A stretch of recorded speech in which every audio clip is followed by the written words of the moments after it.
came without warning. At 2:46 p.m. on March 11th, 2011, the ground in northeastern Japan started to move. Buildings up and down the eastern coast started to shake. In the capital, Tokyo, more than 500 kilometers from the epicenter, buildings were rocked to their foundations. Concrete walls buckled. 6 terrifying minutes.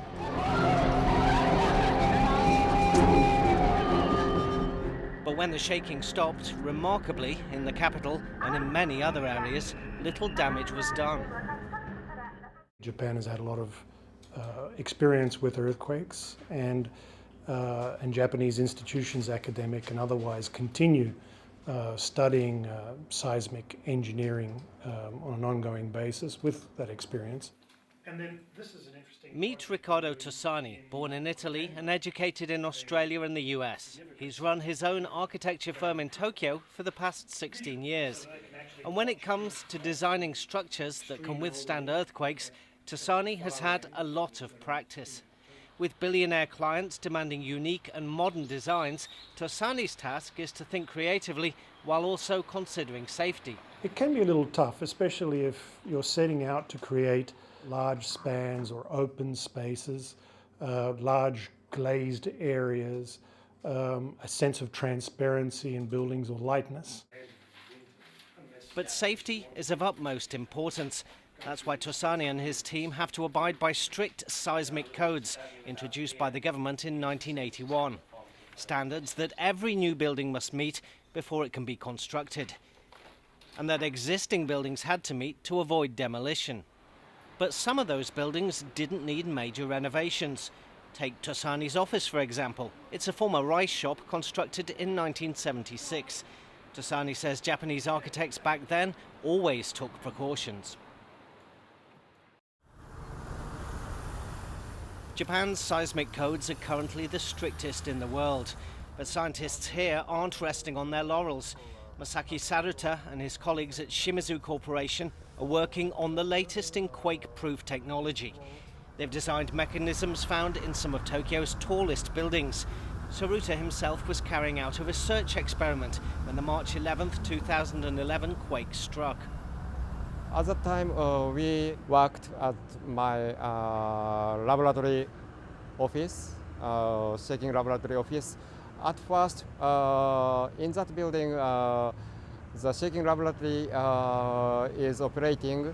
The building is vibrate. So I couldn't understand the earthquake occurred. But the vibration of the building is so large. This was an earthquake, I noticed. Another reason Saruta and his team didn't realize there was an actual quake at first is because of Shimizu technology installed in the foundation of its own research headquarters.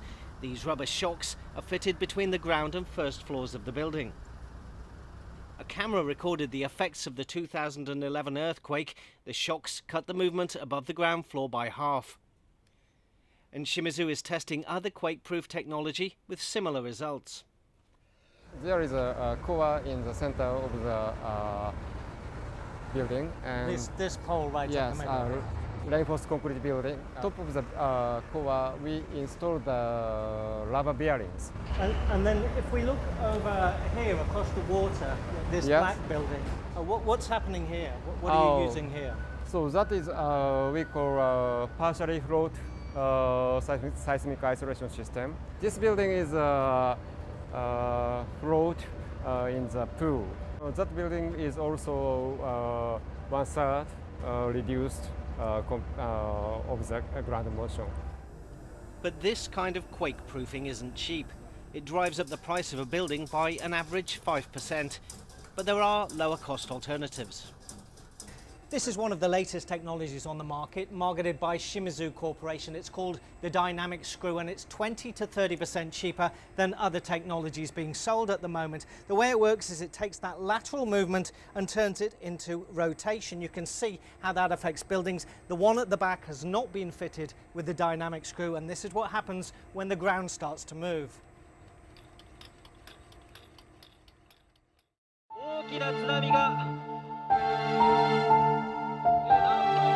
迫っております。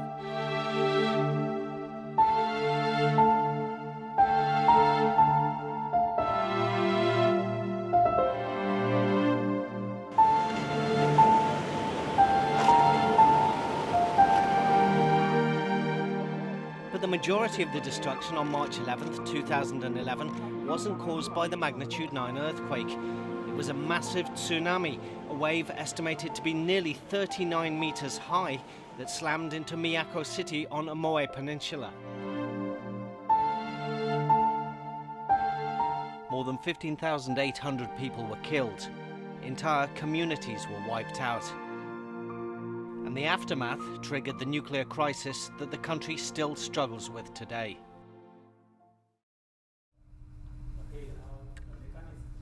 Professor Yasushi Asami from Tokyo University is one of the people tasked with making sure Tokyo doesn't suffer a similar fate. He and his researchers are working with urban planners on a city-wide disaster plan. Tsunami simulators help them design tidal wave defences.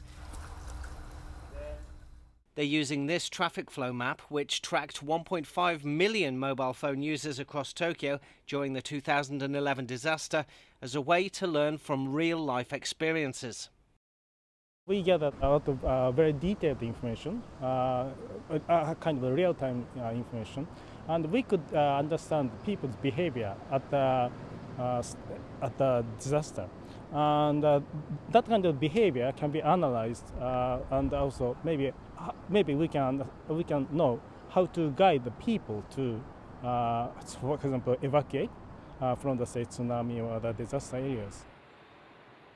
Building a giant wall to guard Tokyo, or any city, from the wrath of the ocean would be impractical, if not impossible. So Professor Asami says the best bet for the city's residents, if a tsunami were to occur, is early detection and an organised escape plan. The evacuation is very important and very critical because the tsunami is moving so fast and it's more than the running speed of the people. So actually, within a very limited time, the people have to move up to the higher place and safe place, or move very far from the tsunami. So it's very important to for